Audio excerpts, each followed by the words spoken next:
Hey guys, so welcome back to my channel. So we're going to continue my solo adventure through South America, and luckily I'm still talking about Peru. So last video I talked about my time in Huacachina, the desert oasis, the mirage of all mirages, and how I went on an overnight bus to Cusco. So this video is gonna be about my first day in Cusco, and then I'm gonna break up, all my little adventures for the rest of the few days in Peru.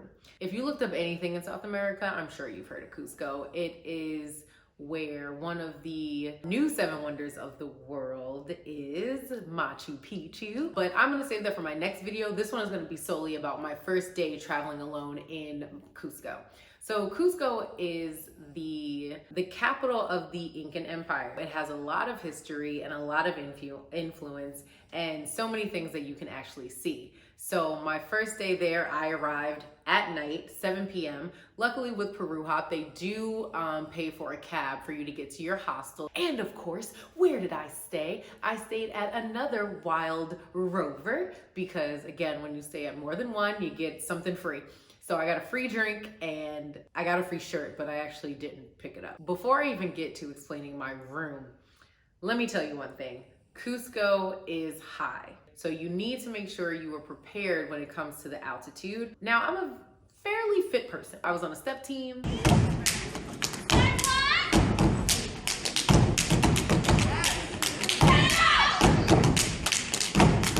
I've hiked before, I like to walk, but being that high up, it's a whole different type of vibe. Like you get so tired so quickly. So Wild Rover is situated on a hill, which is a good thing because you have a nice view, but it's not great when you want to walk. And it was a little cold. The weather is completely different. Huacachina was hot as hell. Cusco was a little cold and raining. So when I got to the hostel, I stayed in another 8-person room. It was similar basically to the one in Huacachina. So if you get claustrophobic, it's not for you. But they do have other rooms that are regular bunk beds. So this one was the pods again. So pretty much a wooden coffin with a curtain. This hostel was actually very big. It was a completely different setup than the Wild Rover in Huacachina, because in Huacachina you can hear the music from the bar. Everything was kind of open, felt very in the mix. With this one, I was a little confused when I arrived because it sounded quiet. So I was like, isn't this the party hostel? Why is it quiet? Because the bar is in its own building. So all the dorms are in one building with the reception, and the bar is across like this little outdoor area. So like the music you actually don't hear at all. So I guess it's a party hostel, but yet you can still enjoy the quiet. There were like 3 levels. My room was on the top floor. So again, with the altitude, I was like, Lord, I know I could walk up more than 1 flight of steps.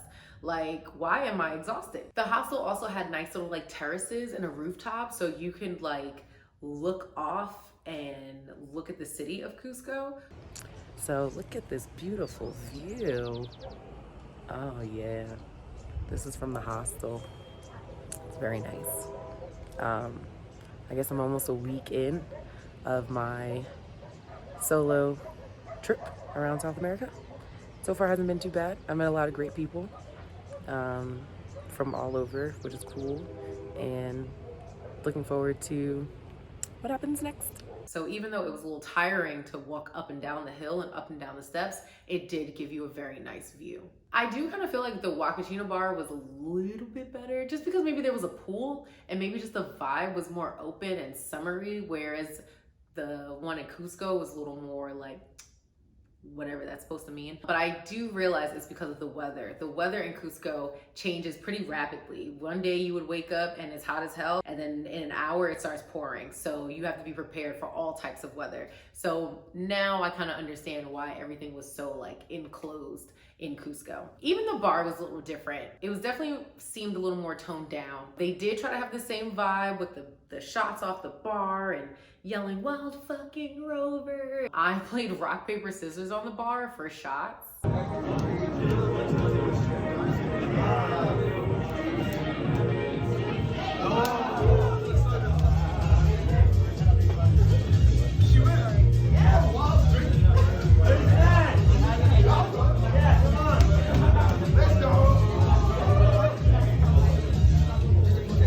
I still, kept the friends that I made off the bus because some of them were staying at the same hostel. So, and then made even more friends that night because we stayed up at the bar drinking per usual. Gotta love the happy hour, 2 for 1. But yeah, I didn't really do anything the first night I got there because again, it was a long bus ride and I just pretty much chilled at the bar. Now the next day, one of the girls from my bus, Jamie, she was staying at another hostel, which was a couple blocks away. So, which was called the Dragonfly Hostel. Her hostel was offering a walking tour, so was mine, but I figured why not go with her. We went on a walking tour through the town. Now this walking tour was so much better than the one in Lima. The guide was so informative, and maybe Cusco just had a little more to offer in the town than Lima did. You always start in the plaza. Every place has a main plaza, and in Cusco, the main plaza was Plaza de Armas.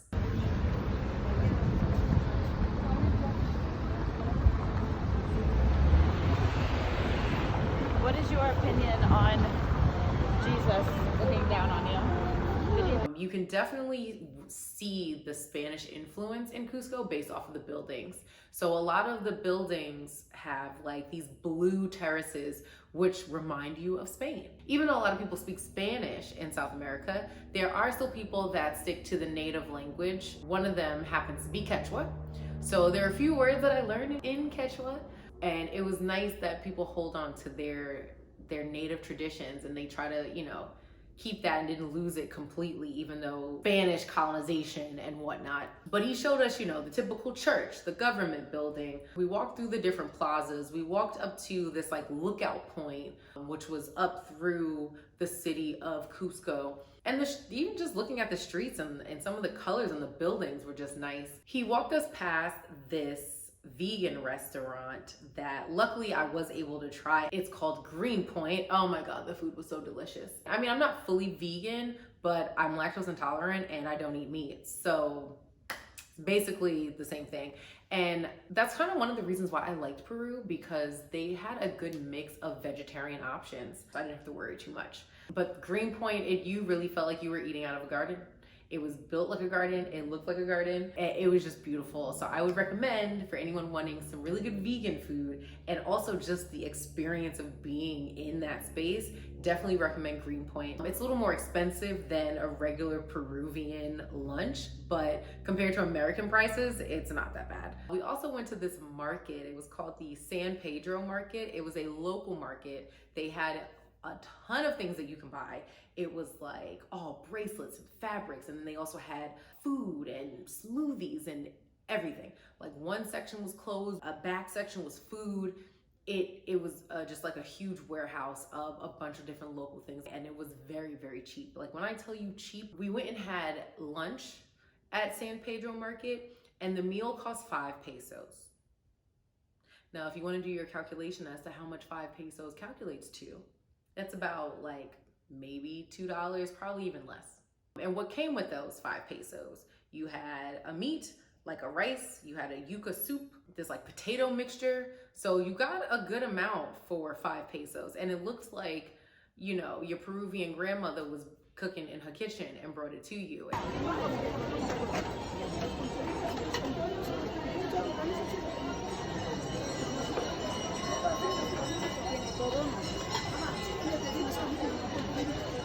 It made me a little nervous because my stomach is weak and I was afraid that I was gonna get sick. But luckily the guy that I went there with, he was from Peru and he, I guess, takes tourists there often. So he was like, don't worry, no one's ever gotten sick. So I was like, okay, I'm gonna try it because I want to have a real authentic experience. But the food actually was good. Obviously I didn't eat any meat, and I would not recommend eating fish in Cusco because you are not by the water. After that, we walked to just to kind of like hike around Cusco. So he took us towards Saqsaywaman. So even though people normally go to Cusco for Machu Picchu, Saqsaywaman is another set of Inca ruins that you can pay to go into. But here's a funny story as to how we ended up experiencing Saqsaywaman. So we hiked up because it's about a good 45-minute walk up from the main square. And you could walk through the front, you would have to pay. And he was like, you know what, we're gonna go through the back. And I was like, Okay, you know, I like a good deal. If I don't have to pay for something, I'm traveling for a month, that's not bad. But so going around back was like hiking up a whole other hill. We're walking and we're with these two other, I think they were like French girls. And then when we get to the back, he decides to say, look, this is how it's gonna go. Once somebody says that, you know, this is gonna get real interesting. So basically he said, when I tell you, I want you guys to walk quickly. If a guard stops us, I will talk to him and distract him. You keep walking. Act like you don't understand Spanish. No habla español.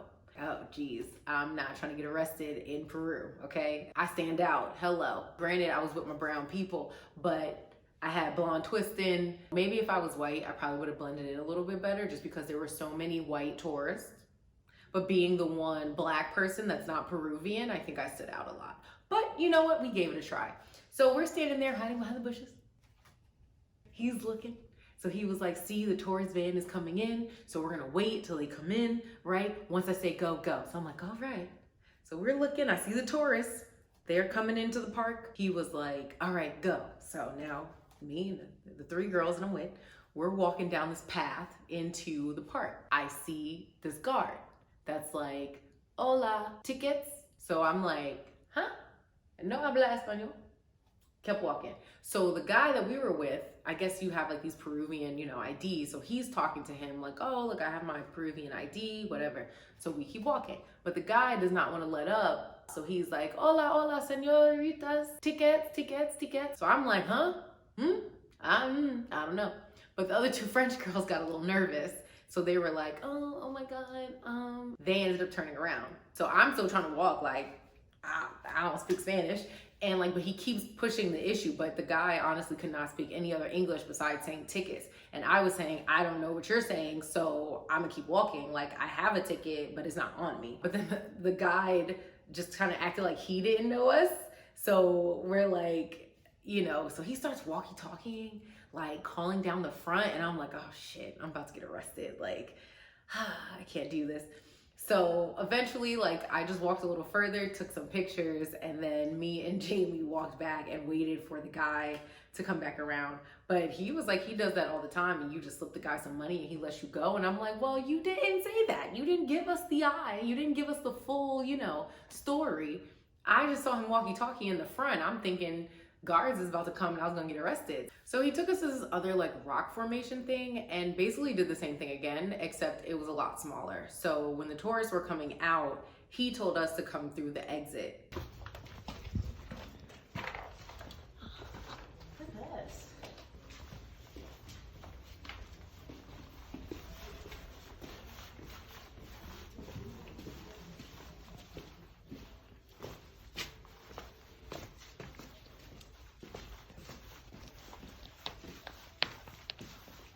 And then we like kept hiking up. I can't even really tell you exactly where we were. It was a day that I was not planning on having. I did a lot of hiking. It was a serious workout, but at least it was a beautiful view. The best days are usually the most random days. After we came back down through the city, I guess he has like a good partnership with one of the stores. So we went to the store and of course they try to sell you things, but they gave us like these little like llama keychains and they let us like put on these like ponchos and we took some pictures with it. It was cute, you know, some typical tourist stuff. Yeah, that kind of concluded that day. Jamie went back to her hostel. I went to mine and basically just turned up at the hostel because I was just so exhausted from all the hiking that I didn't plan to do. Like I wasn't even in the proper clothing. I had some cute sneakers on and here I am walking through dirt and grass. But it definitely at least was a nice experience. So I love experiences like that. I can't really complain too much. It was nice to see the culture, see a lot of the views that Cusco has to offer, and then just kind of have a good time at the hostel. But my next video will be about my experience in traveling to Machu Picchu, which is the one reason why everybody goes to Cusco. So make sure to tune in, subscribe, like, follow, all that good stuff. Leave a comment if you have questions. Tune in next time for more about Peru.